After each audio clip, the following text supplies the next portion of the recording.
get settled in on your first night. I actually worked in that office before you.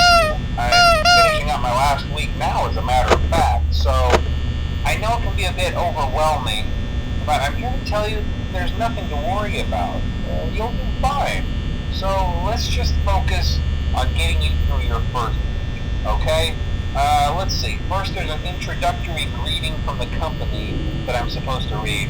It's kind of a legal thing, you know.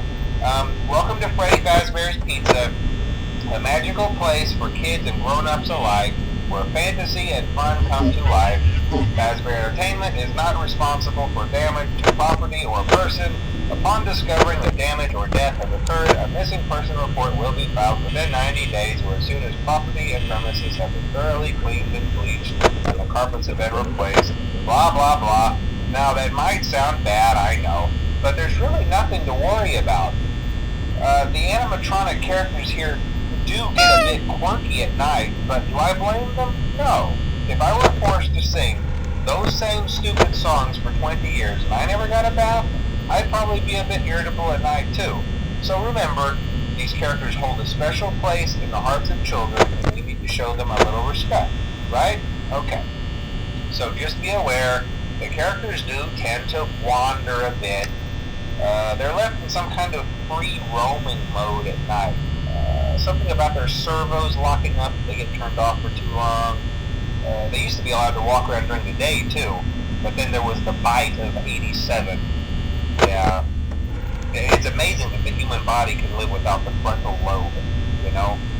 Now, concerning your safety, the only real risk to you as a night watchman here, if any, is the fact that these characters, if they happen to see you after hours, probably won't recognize you as a person.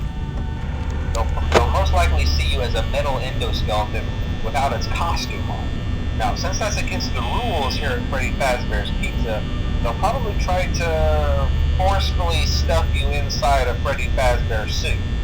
Now, that wouldn't be so bad if the suits themselves weren't filled with cross beams, wires, and animatronic devices, especially around the facial area. So you can imagine how having your head forcefully pressed inside one of those could cause a bit of discomfort and death. The only parts of you that would likely see the light of day again would be your eyeballs and teeth that pop out the front of the mask.